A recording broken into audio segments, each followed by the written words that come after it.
Welcome to Seeking God, where we consider the questions and stories regarding faith.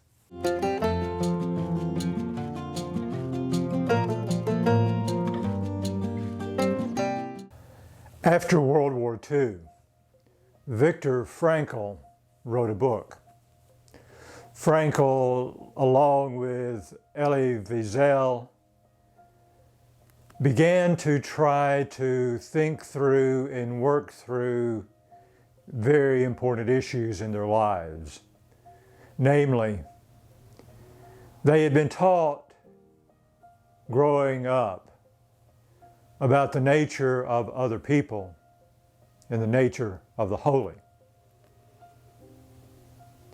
Both wound up in German concentration camps during World War II.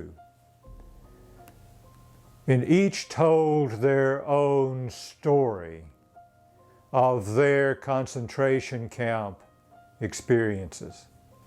Then they each began to wrestle with what it meant to have gone through such an experience, to see the way in which others treated them, and then to begin to fit that with what they had learned early in their lives. As I see it, what they did was to wrestle within the context of faith. You see, their struggle there is something that I think most of us deal with. We've learned through the teachings of those around us, our experiences of life, and the many things that we've been taught and experienced as we've gotten to a particular stage of our existence. We've been told perhaps what the divine is about and what it is to be holy. And we've also encountered those teachings about people and how perhaps people are basically good, or if not good, it is possible for them to find redemption. These are struggles of faith, and they go along with our journey of faith. You see, faith, I believe, is fueled by ambiguity, by the reality that regardless of whatever else is going on in our lives, we never really get to a place where we have worked everything out regarding faith. We never in our active lives arrive at faith. For you see, just as soon as we get to a place where we seem to have it all worked out, everything that we can pull together comes together. Just as soon as we get there, it always seems that something upsets the apple cart. And we have to start, if not all over again, at least reconsidering some of our important positions. I really wish, truly deep down, that we could get to the point where we have it worked out. There are those who say we do. There have been movements throughout various faith traditions that seem to me to challenge truly what it means to be faithful, while at the same time they claim to be faithful. Fundamentalism arose especially in the 19th century. And a hallmark of fundamentalism is that there is nothing interpretive in scriptures. Scriptures should be taken literally. Therefore, whenever we look at anything that is contained within a holy writ, that is how it should be. And for those of us in Judaism, Christianity, and Islam, the Hebrew Scriptures offer many conflicting ideas, yet we're expected to take them literally. Another movement that supports fundamentalism is legalism.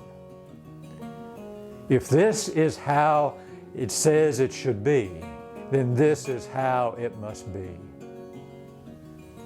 Legalism requires that we believe and act in certain ways in order to be considered faithful.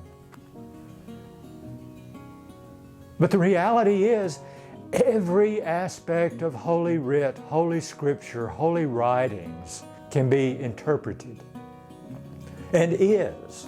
There is no way to take any of it literally. We start from our own position, and then we use Scripture or Holy Writ to support it. There is no approach to holy writings that is cannot be interpreted.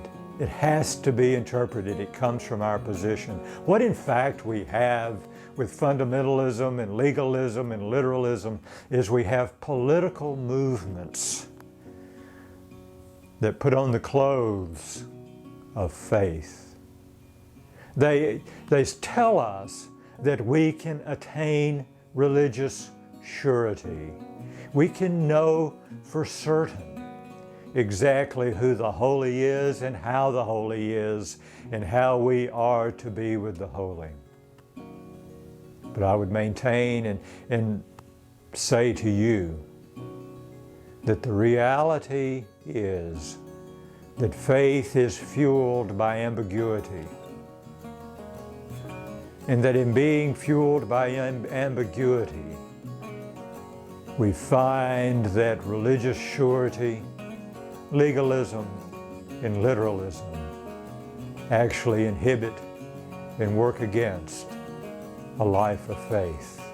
The worst part of religion gets played out when we are sure and certain that we know the exact way in which God is and that we should be with God, and then seek to impose that requirement on others.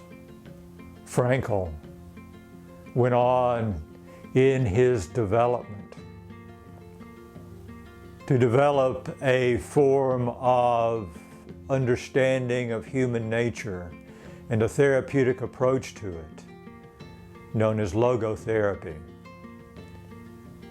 Elie Wiesel became a champion of justice, whose life was focused completely on bringing to justice those who had committed these atrocities.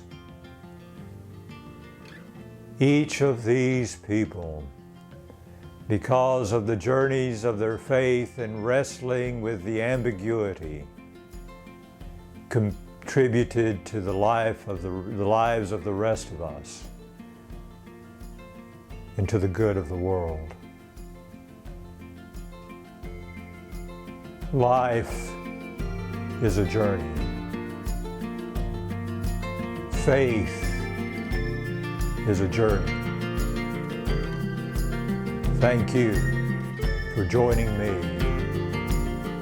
on this journey of seeking God.